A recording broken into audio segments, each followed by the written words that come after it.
We just watched Alien for the first time. Is it as good as they say it is? Let's find out.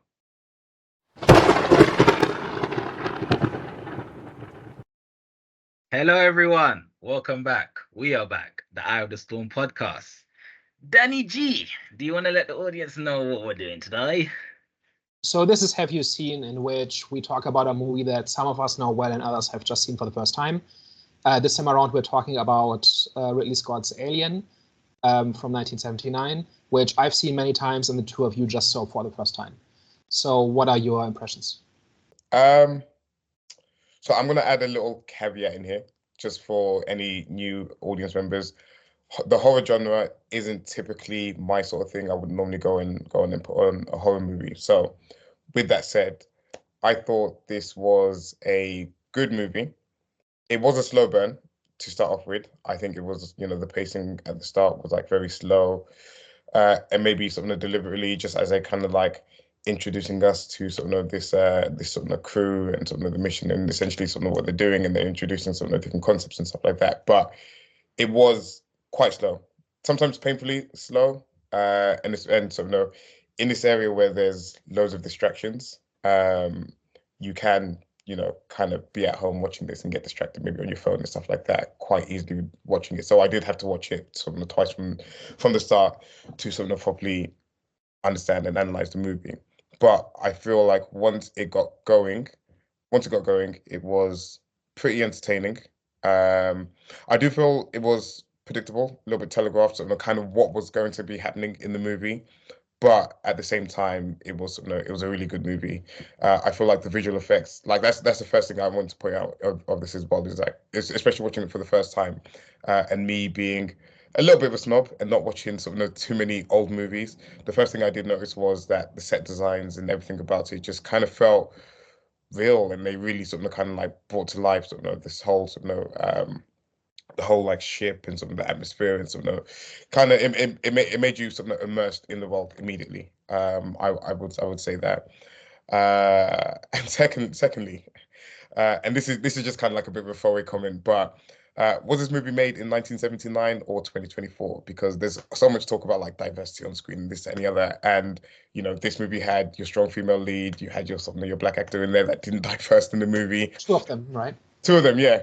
And you had like quite a wide sort of diverse cast. So yeah, that I also sort of noticed sort of right away, and wasn't sort of what I was expecting kind of going into the movie. So it was a pleasant surprise to see that as well. But I think overall it was really good.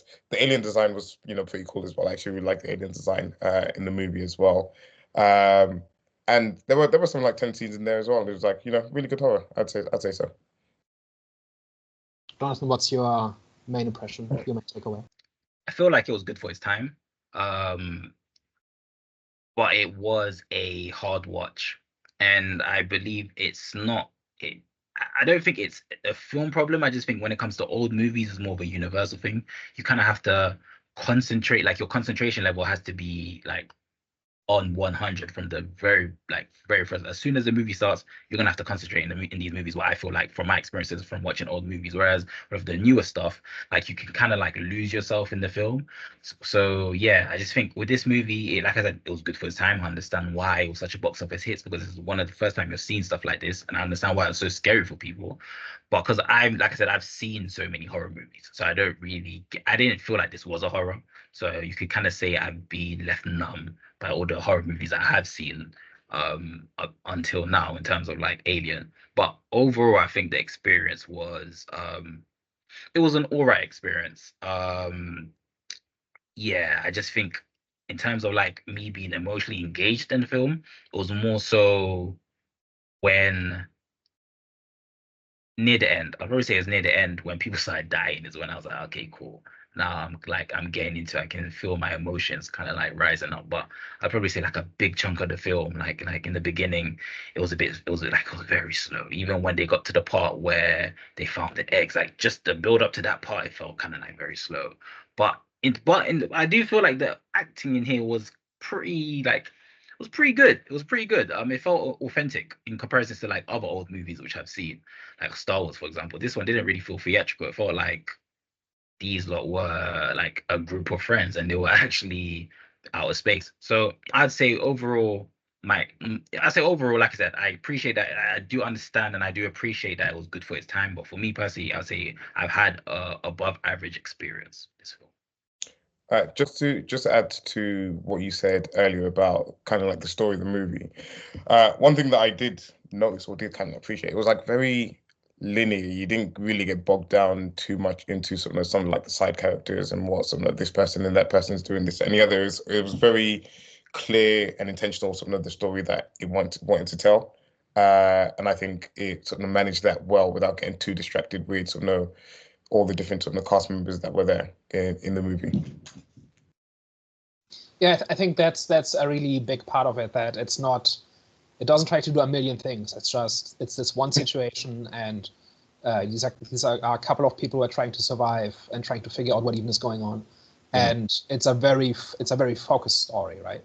And I think that really is to its benefit, because it just that allows you to just keep building. Like every scene builds on what came before, right? And I like you've both said, I think that it's on the slower side, and I think that's true at least for like the first hour, which I think is very deliberate, and it serves to build tension, right? Like every scene, we really find out something about somebody, or the plot is driven forward in some way, right? Like I have this thing about in horror movies, which I call the boring first half hour.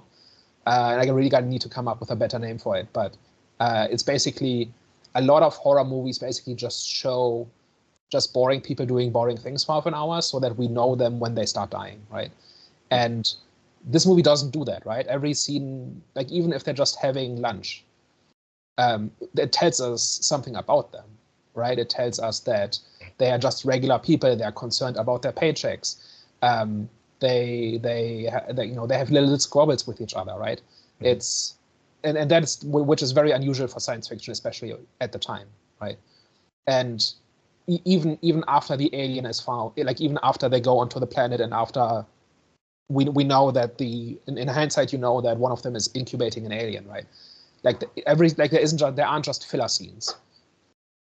It all kind of builds towards something, and we find out about how the company is not the nicest place to work for, and so when it turns out that there's a standing order that the crew is expendable if there's a chance to capture an alien, it just makes sense, right? But we've established that at the start, so we don't just have to somebody come out and talk about the evil corporation. We've had the idea seeded in like 3 scenes before. So it all, like, I think if you try to cut a scene, you would be very hard pressed to find one that doesn't serve a good purpose.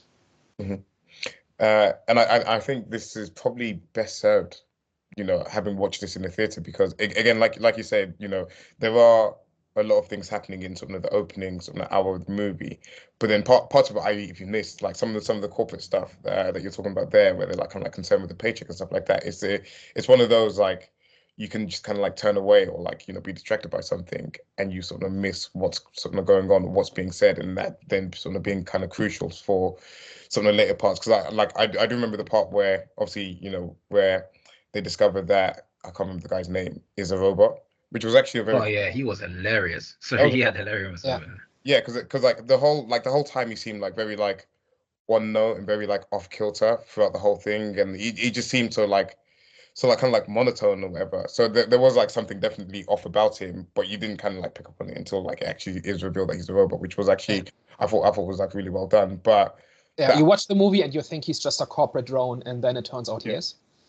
Yeah, basically, yeah. But like you said, there's a lot of like details, and there's a lot of like some kind of like building on the characters that's going on in here. But it's just, again, best served watching this in the movie theater without some of the distractions that we have in today's age, which sort of didn't exist back then when this movie came out. Yeah, and today just having just space truckers, like not like science fiction protagonists who are not soldiers or academics or scientists or something. Like today, that's a little bit more common, but like in 1979, it was a revelation, right? Like that's not how science fiction up until that point was.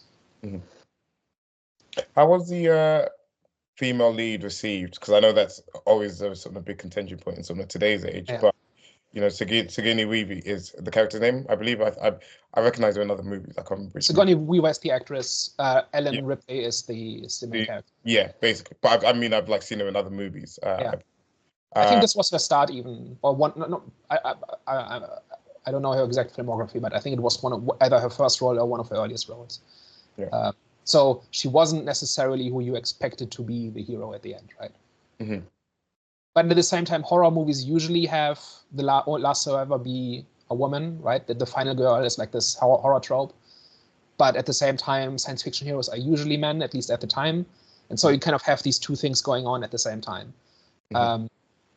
Like people like to pretend that there were no female heroes in science fiction before 2018 or whatever, and that's just not true. Like there's a whole bunch, especially like the really classic ones like Ripley or Sarah Connor. Sarah Connor is the other big one. Classic Planet of the Apes has a female lead in there that is maybe not the lead, but one of the co-leads. So this is way overstated generally, but yeah, I think so. I'm not entirely sure how Ripley was received at the time, but it didn't hurt the movie.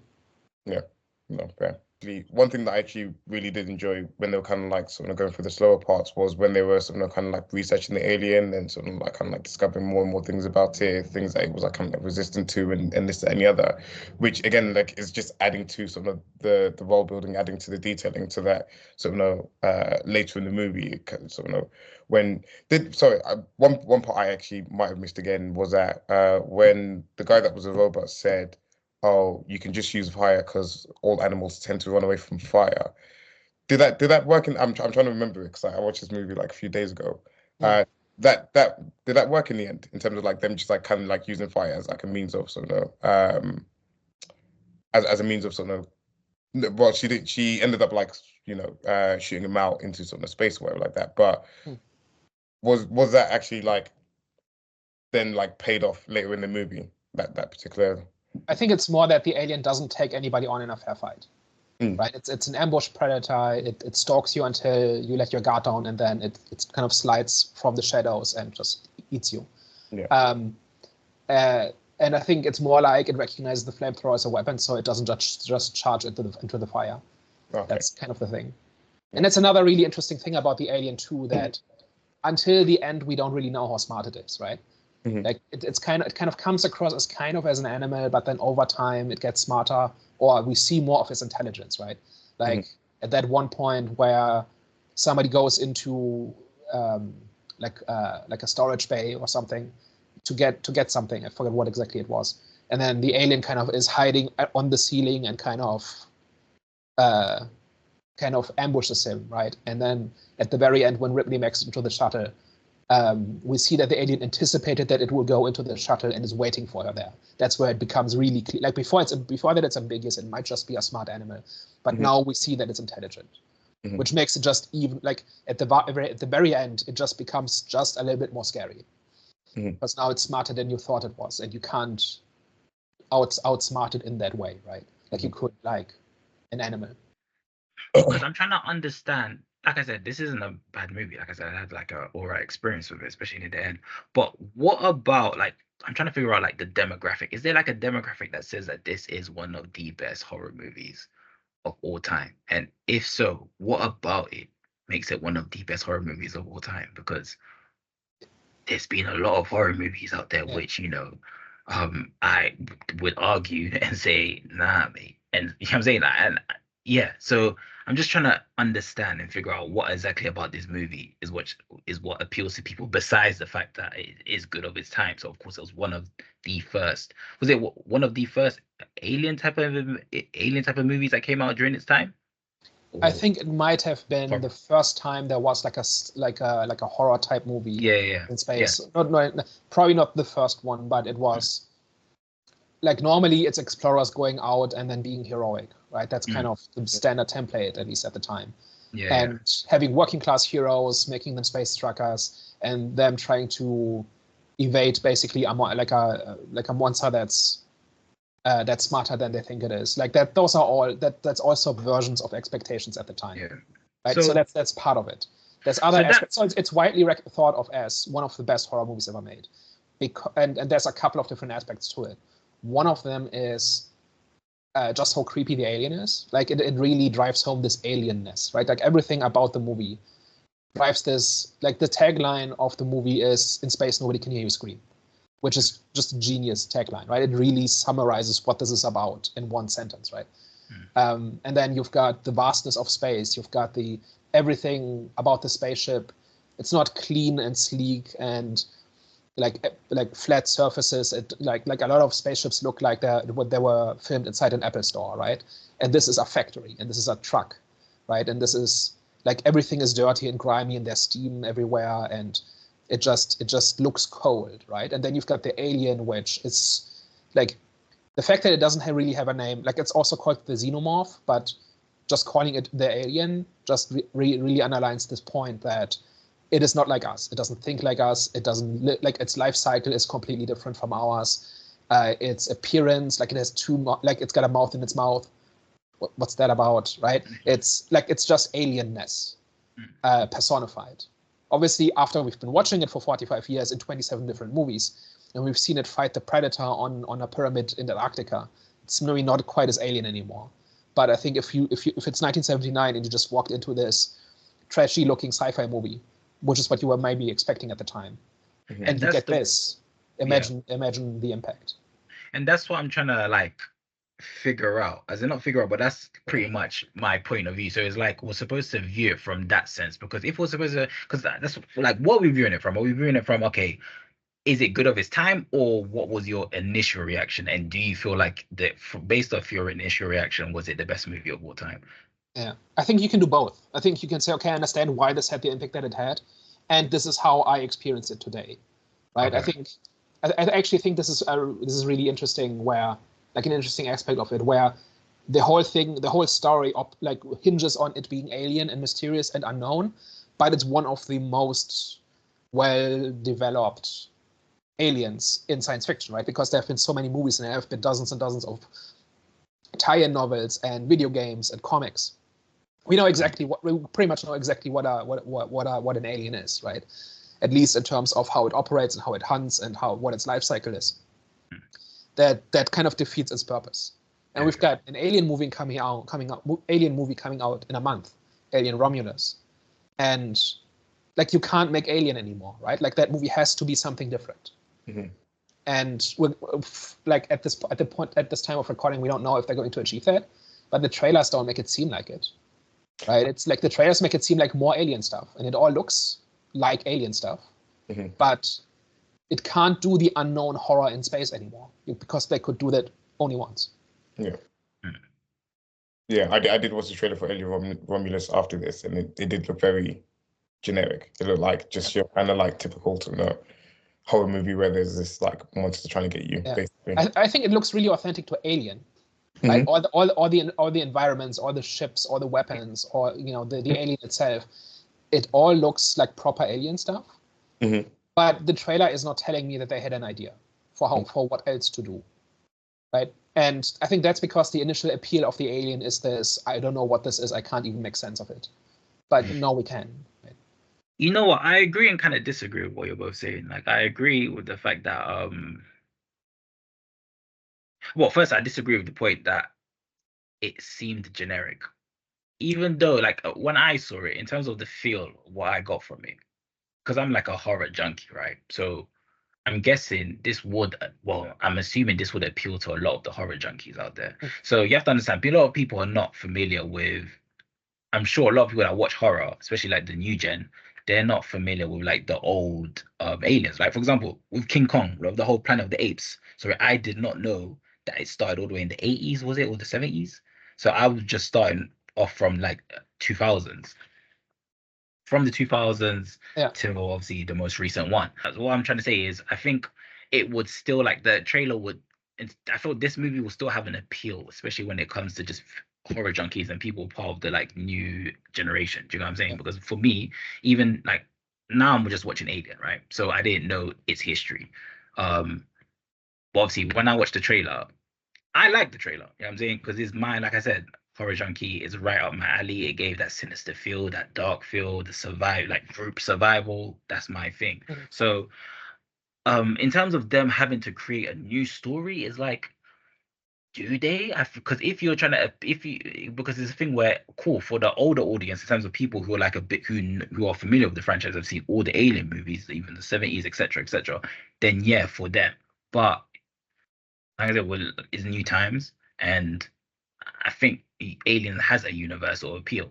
But I think Yeah. I wouldn't say they're leaning more into their new audience, but I don't think the old audience is someone that they would put all their money into, for example, in terms of like they would bet all their money into, as in like who would make them the most money out of this film. I just think in terms of just an alien invasion or an alien, just the storyline itself based on alien on a spaceship, I think that just has a massive appeal, and I don't think it necessarily matters if it's if I don't think it matters if it doesn't need to create a new story. Is what I'm trying to say. It's because it already had that massive appeal. It's horror. Do you know what I'm saying? So there's all horror junkies out there who don't necessarily care, Yeah. about continuations, for example. Yeah, I think it would be one thing if it was just an alien gets on a spaceship and starts killing people, but the ways in which it kills it is new, right? Or is creative, or some thought was put into it. Like obviously that's going to bore people who have seen the old movies, but maybe it appeals to newer audiences, like you said. But I just think like I think generally the Alien franchise has been plagued with we're just repeating familiar imagery because that's what people like, but we don't have any really new ideas on where to take the story. And I think that is like when we do Aliens, the sequel to this, I think we can have a really good contrast because there have been good Alien sequels, right? And there have been some that are not as good. And I think it's interesting to see the difference. And I think one of the key differences is that the story that we have in Alien depends on you not knowing, right? It depends on not knowing what's going to happen, like what the facehugger is about, and that once the facehugger has like they don't even know that the facehugger is laying eggs inside people, and that they will burst out of their chests eventually, and what that alien will grow into. Like not knowing that, I think like if you didn't know that when you watched it, like did that surprise you, shock you? Could you anticipate where it was going? Like as somebody who has not seen that movie before, did it have its intended effect on you, even watching it 2024? I would say so, yeah. Mainly because I was very shocked that the guy recovered. Obviously when he had the face hug on him, not knowing sort of what was come out of it, and then of course you have that scene sort of when sort of the alien sort of burst out of his chest. So I think it definitely still holds sort of the shock factor in that sense. Um, I didn't make the correlation because obviously there was a scene sort of during the opening where they were like sort of they were kind of wading through all the different sort of alien eggs as well. So I didn't actually make that correlation between the two. That there were aliens in, like those were eggs and there were aliens in them? No, as in like no, I knew that there were eggs and that there were aliens in them, in a sense, but that sort of it's just that these aliens are constantly sort of like laying eggs and sort of reproducing and this and the other. So that when you have like the face hugger on someone, I didn't quite realize that that was them sort of kind of Right. again like reproducing, and then sort of the end result would be that the alien would be sort of bursting out of his chest. What about the chest burster scene? So they're at dinner. They like the guy has just essentially recovered from a coma, and they're about to go into hibernation again to fly home, and they have one last meal, and then like the alien hatches from his chest. Like not if you didn't know that was coming, what was your reaction to it? I didn't know that was coming. I didn't know that was coming because I don't think I've like properly watched any of the other Aliens movies. And it's a very famous scene in cinema, right? So you might have seen it like in a clip or something, but you didn't know it was coming. No, I didn't know it was coming. And if I had seen it, like seen a clip of it, I hadn't sort of correlated the two, sort of, or that coming from that essentially. But no, I didn't see that coming. And what was your reaction? Like when the guy started coughing, and then 30 seconds later there's an alien lizard bursting out of his chest and running off and hiding. To be fair, the whole time before that, I was thinking, I mean, everyone's a bit too kind of comfortable around him. Like, granted that he had like an alien sort of kind of on his face, sort of not too long ago, I felt like everyone was a bit too comfortable around him, and then there probably should have been more safety precautions sort of coming from that. And then to then see the consequences of that, again, it was a shock, but then it's a bit like, I mean, what else did you kind of expect? Some things like that had to happen, right? Yeah, something like that was sort of kind of bound to happen because they wouldn't, taking the proper sort of precautions to prevent any sort of further outbreaks or anything like that, or even like making sure that he was like properly fully recovered from that situation. So I think that scene definitely had the right effect on me when I watched it. For me, I think it definitely gave me the thrill that I needed. And it definitely set the tone. 'Cause it kind of tells you, okay, this is what you're gonna get. Do you know what I'm saying? I think that's when the movie properly like kind of starts to pick up as well. Because again, like I mentioned, it was like a bit of a slow burn up until that point, and then from there is when some of the things start to get a little bit more action packed and things start to happen. Or things start to get a little bit more exciting past that point. What did you think about the scene where they explore the derelict ship? So they land on the planet, they see an alien spaceship, which at this point we don't really know how common that is. Like they're not shocked by it, right? So they must know that there are alien civilizations out there. They just don't encounter them very often. And now they see a derelict ship and they start exploring it. Then there's like this extended sequence where they find the pilot and we find like the aftermath of something that has happened, and then we find the eggs, and then the plot unfolds. How did you find that? I'm trying to remember it.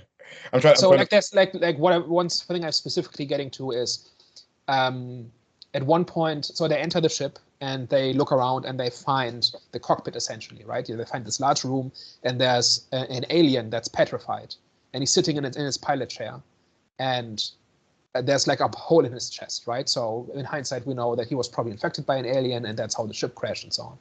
Yeah.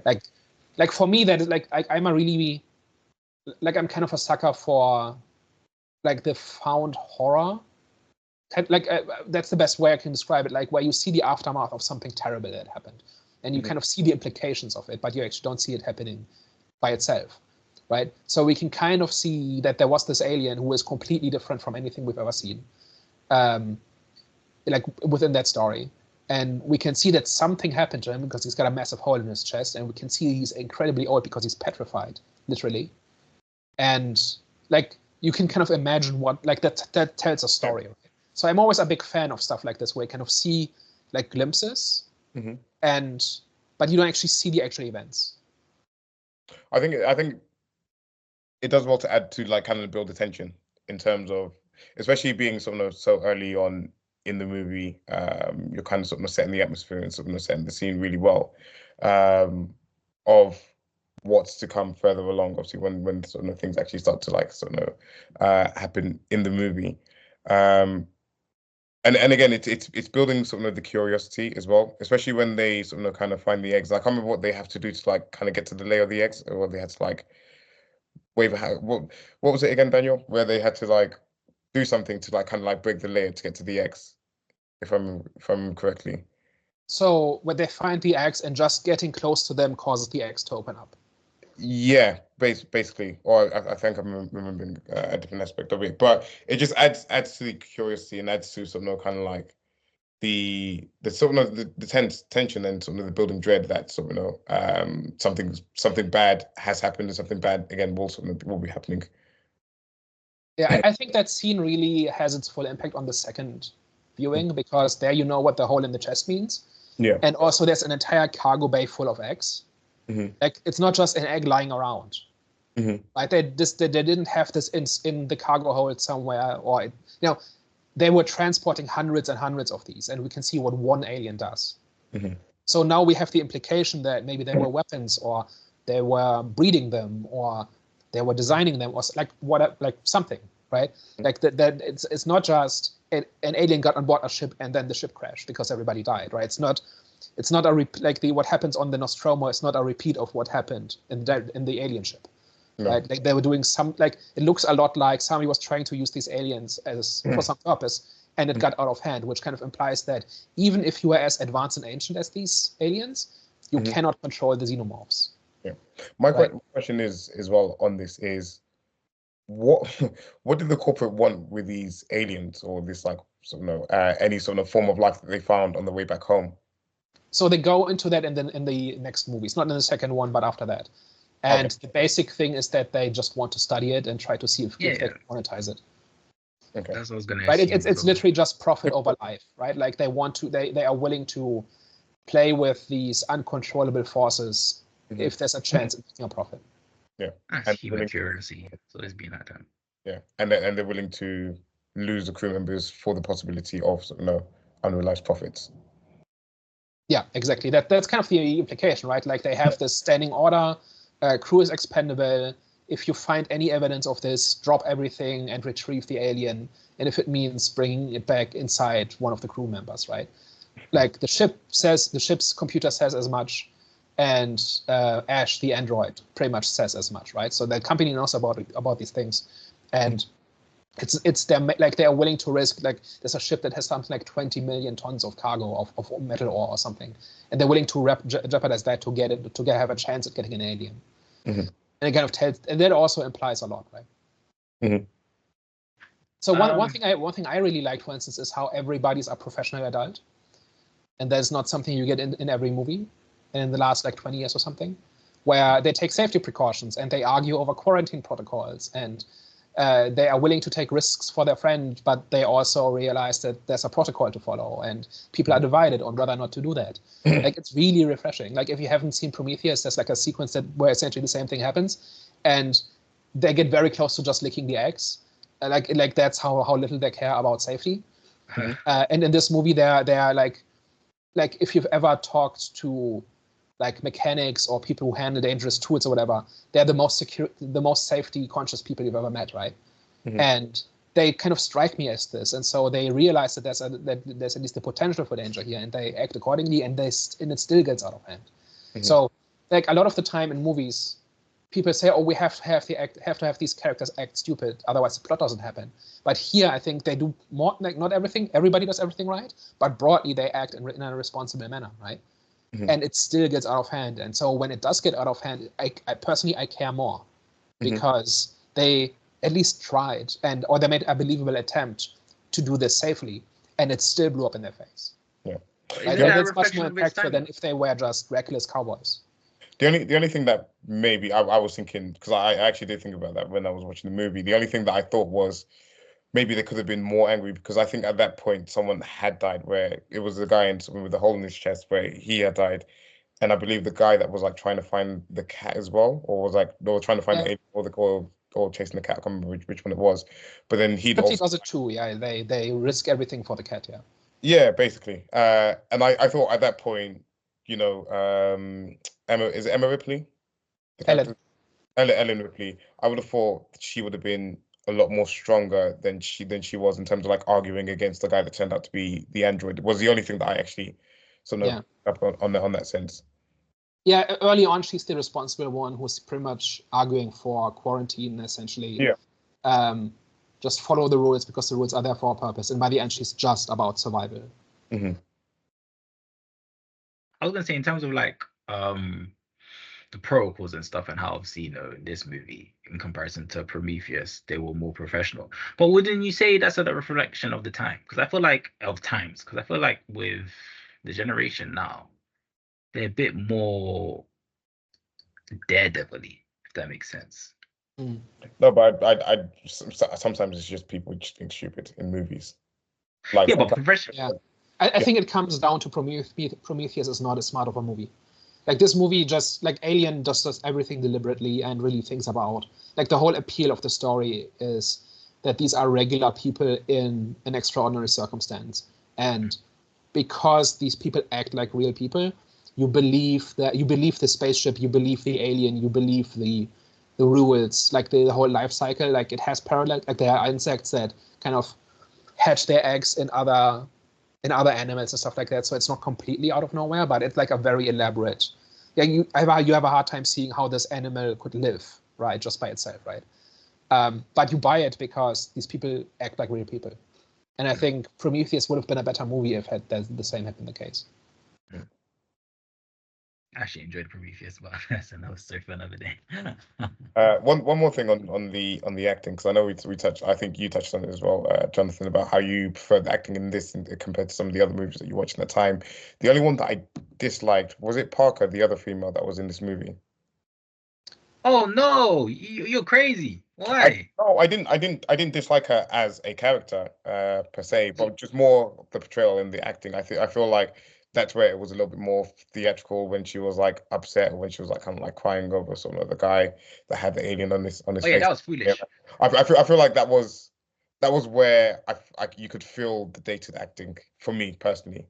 I think I actually agree with that, but I think she delivered one of the like one of the most eye-catching scenes where remember when the main actress wasn't gonna open the door for the crew members because she was trying to follow protocol.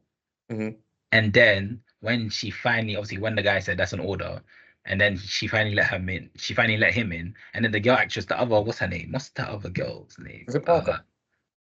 Is it Lambert? That was Lambert. That's the Yeah, navigator. Lambert. Parker And then is when Lambert just gave her the right hand, you know what I'm saying? She just slapped her. And I felt that scene because it's like, you know, one of those people that are always following protocols like to the bone. Even when someone's in like at a point where they could die, they're still gonna follow protocols. Like I've seen that, that really pisses me off. So I felt the slap. I even wanted to slap her, but I don't hit women. So I felt the slap. So that's why I said that scene there was one of the most, for me, one of the like a highlight moment. And I was like, that is a genuine reaction. Fair. Yeah, I mean, and I mean, at some point, I believe that they are people and they just crack and panic. But yeah, Yeah, but that like, scene where she was crying nearly and got the black guy killed, I said she's an idiot for that. I can't even lie to you. She deserved to die after that. Sorry. Why was I don't know if it's answered or not. Why was the aliens not incubating the sort of the humans, but there was that scene where she's got the flamethrower and then she sees the guy, I can't remember what his name is, and he's asking her to kill him, basically. Like what was all that about in the Oh, movie? when he was in the like the aliens goo thing. In like the goo, yeah, and she's got the flamethrower, and then she just like kind of like lights the place up. Yeah, because he's literally in pain. No, I know he's in pain. I know like that aspect of it, but is it explained why the alien does that? Why the alien Oh has yeah. up in the goo and anything like that? I don't think it's explained, but we also don't really like part of their life cycle is implanting the eggs in people, right? Mhm. So we don't really know what the next step is. So I think it stands to reason that the alien is kind of is more interested in capturing people so that more eggs can be implanted in them, Okay. right? Okay. And something else has to happen first. So you know the guy just gets kind of parked for a while. Mhm. And he kind of knows what's going to happen to him because he's seen it happen to his friend, and he has no hope of getting away, and so he just begs her to kill him. Yeah. Makes sense. That's kind of how I took it. Makes sense. And that's the other thing, right? That pretty much every step of the way kind of makes sense. You kind of see why people are doing things. Mhm. I think that also buys into the believability where if you have a realistic cause and effect thing going on, then you have like it's and then the movie starts gradually taking away the good options until only bad ones are left. Mhm. Like that builds up more tension. And I think this is really what this movie, like the bottom line of why this movie is so great, is because it builds that tension, right? Like I've watched it, I don't know how often, and it still has an impact, even though I know when the jump scares are coming and I know what's going to happen. But because you know something that the characters don't at that point, once you've seen it at least once. So the first time you see it, you are along with the characters, and you kind of are discovering these things with them. And then from the second time onward, you know more than them, and now that's suspense, right? That's the gun, like the bomb under the table, right? Like that, like if the audience knows there's a bomb under the table, but characters don't, that creates suspense, right? And this is what this movie does, right? Like because each step is logical, and you know what options they have, and you know why they make the decisions they make. That builds up suspense over time, and one by one, they get killed until only one person is left. And the movie has sold you on the idea that however Ripley survives, it has to make sense. Mhm. She can't just pull something out of nowhere. Yeah. Which is, I think, where a lot of these movies fall flat, where they kind of do scary stuff for a while, and then they have to end it, and then they invent something. I think that just kills. That does kill so many movies for me, and Alien just doesn't do it, and I think that's why it keeps working, even if you've seen it multiple times. One more question for you, Daniel. One more question. Go for it. Because you've seen it so many times, what's one thing they could have done differently for the crew to survive? For the crew to survive. Right. Not just Ellen Ripley for the Not crew. not just Ripley, but everybody. They But can't really. Like they don't know enough, and they don't have the tools. Like they have weapons, but they're not soldiers. They're locked in a confined space. I think the sci-fi rules of this, like the fact that they can't just go to the engine room and MacGyver up a warp drive and go, right? Like this is kind of why Star Trek doesn't really work in the sense, like for these kinds of stories, is because in Alien there is no magic technology solution where you can just cobble something together and it works and it solves the problem. You kind of know what technical solutions they have. We know space is big, the ship is slow. We know that there's no FTL, there's only cryo suspension. We know that the next planet is months away, if not years. Like they are really trapped in a bad place with not enough weapons, not enough knowledge, not enough time. And I don't think there's like a plot hole or something in there, or if you change this one thing, they could have made it. Like at no point does anybody make a stupid decision. Like this is not like I'm gonna investigate the scary noise in the basement alone, right? Like nothing like that happens. Like when they split up, it's for a reason. It's because they need multiple things and they don't have enough time to do it all together, right? Or they have too much ground to cover, so they have to split up and stuff like that. I think that's also why it works, is because you're never yelling at the screen to not do the stupid thing. And if they do something that's stupid in retrospect, it's because they're human and they were acting on the information they had and on the skills they had and on the options that they had. And because of that, I think it works so well. You summarized that well. Any last words before we wrap up? Did this motivate you to watch the next one? You want to see more Alien? Again, I added the caveat at the start of the thing, at the start of this. I'm not a horror person, and I wouldn't, again, normally go and watch horror movies. So on my part, I would say probably not, but I do appreciate what this movie was for its time, and kind of what this movie. I do appreciate what this movie is, but I'm not the type of person to go and look at horror movies. That's more Jonathan's thing. What if I told you the next one is not a horror movie? It's a different genre. Completely. Yeah. With aliens. Yeah. I'm curious now. Like how? Well, I'm sure we'll do that video one day, but yeah. Does that make it more or less interesting if I tell you the next one is very different? It makes it more interesting because one, you're not getting more of the same thing. And two, if they've made it completely different, it means that they had an idea that they wanted to execute, and they've chosen this approach because this was their perceived best way of executing this idea. So I would be very curious to see what the next movie actually is. Saying that. Yeah, go for it. Minus the Alien movies, which came out in the 2000s, if it was just like a standalone film and it was revealed to me there's going to be a part 2 coming out, I don't think I would watch the second one. Yeah, that's about it. In terms of it not being horror, I didn't even like I said, I didn't even feel like this was a horror. Actually, no, I take that back. I do feel like this was horror. Actually, I take that back. Because most films I don't feel like is a horror. I think we've spoken about this before, Daniel, at work. But yeah, this was a horror. Yeah, I don't think I'd watch the second movie.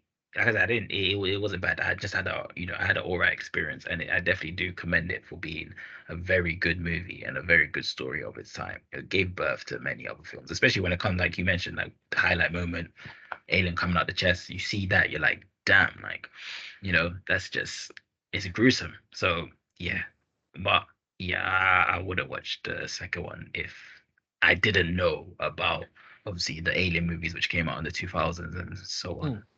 The one question I did have, because I have the knowledge that there are more movies afterwards, was, and I'm assuming Ellen Ripley is in the sequels. Is she in the second one or the third one? Or she's in the first 4.